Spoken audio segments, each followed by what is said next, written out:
What's going on, guys, and welcome back to the YouTube channel. Now, as you guys saw from the intro, today we are reviewing a 2012 Nissan 370z. So just a little bit of information for you guys, for those that are not familiar with the car. This car was introduced in 2009 and not much has changed since it was introduced. Now, as the name says, 370z, this is a 3.7 liter naturally aspirated V6. This car produces 332 horsepower and 270 foot-pounds of torque out of a naturally aspirated V6. So it's not turbocharged, supercharged, anything like that, but the car does produce a lot of power. So just so you guys know, I'm sure you saw from the outside shots, this car is a convertible. Now, I am 6'3" and about 200 pounds and a semi-large individual. To be 100% honest with you, the seats are super comfortable. The car sits very low to the ground, but me being as tall and big as I am, I do not fit very well in this vehicle. So if you're a bigger guy, I'd say probably 6 foot, 6'1" or above, this car's probably gonna be just a little bit too small for you. So keep that in mind when you're looking at a 370z. Now, this car is red.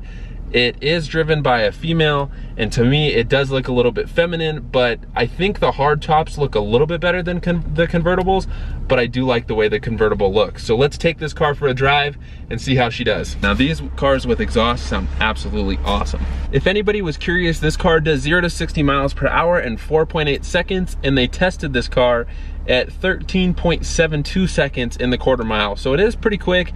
It isn't a slow car by any means, but it is naturally aspirated, so you don't get that crazy turbo kick like you do, say, in my Focus RS or something that is boosted. So it's a little bit different the way it drives, but overall the car does drive very well. So let's take it for a spin and see how she does. To be honest, it's not the best sounding car without an exhaust though.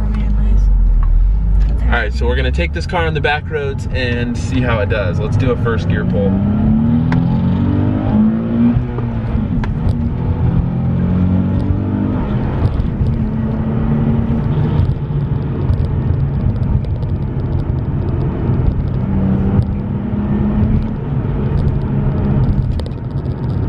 So used to my Focus RS where the turbo just kicks in and hauls, but this car revs out to 7,500 RPMs before you have to shift, which is pretty awesome. Driving this car for a few minutes, rowing through the gears. The gearbox is not my favorite. To throw the gears, it's very long, it's a little bit clunky, and the clutch overall is just a little bit hard to use. So from a driving standpoint, it's not my favorite. I know I'm gonna trigger a lot of you 370z owners out there, but I like the fact that it's a manual, but in my opinion, if I was to buy this car, I'd probably get the automatic just because of the fact that it's just not that smooth of a transmission. Another fun fact about this car averages 18 miles per gallon in the city and 26 miles per gallon on the highway. So as far as fuel efficiency goes, it's not the best, but it's definitely not the worst. Personally, would not buy this car as a daily driver. One, I don't fit very well. Two, the transmission just isn't that great on the car. And overall, the driving experience is just not what I want out of a car. It doesn't have a lot of oomph. Doesn't have enough oomph. Yeah, like, it's fast, it does okay, but it's just, it doesn't do much for you. It doesn't kick you in the seat, it doesn't get my adrenaline going. Yeah, it doesn't really punch you in the face with power. Like, you'd think for a car that has over 300 horsepower, you'd think that this car would do a lot for you, but to be honest, it just doesn't. I've driven the car around for a few minutes, so I've definitely got a little bit more used to the clutch. The catch zone's very high up, and the pedal, like, when I'm driving a car, I want to be able to put my foot down in whatever gear I'm in, and I want it to accelerate. In this car, I'm in third gear right now at about 2,500 RPMs, and when I floor it, it goes, it takes a minute, and now it starts to pull. But the fact that it's a convertible is absolutely awesome in the summer. This car is so much fun to drive, especially with the top down. Now, this car, for being a 2012, is pretty high tech. It does have heated and cooled seats, which is pretty cool. Most cars don't come with cooled seats, especially from this model year. So that is definitely a plus, especially when it's hot outside. We just turned on the cooled seats and they're actually pretty awesome. Now, if you plan on taking this car on road trips, the storage space in it is very, very limited. You have a little bit right here, a little bit behind the seats, and then you have a very small space in the trunk.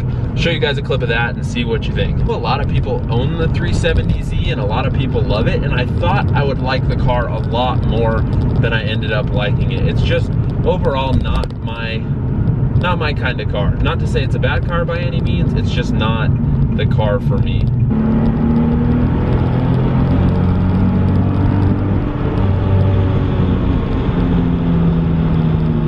Once you rev this thing out though, it is fast.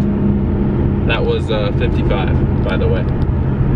I do like the interior of this car. Honestly, the way it's set up, it's very race car-like. I like the fact that it revs out to 7,500 RPMs. That's pretty cool too. All right, we're gonna do another first gear pull.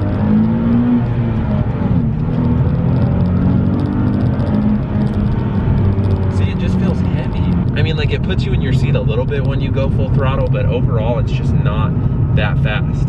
Well, if I missed out on anything that you guys want to know about the Nissan 370Z, please leave a comment down below and I will try to answer it to the best of my ability. I hope I touched on everything about this car.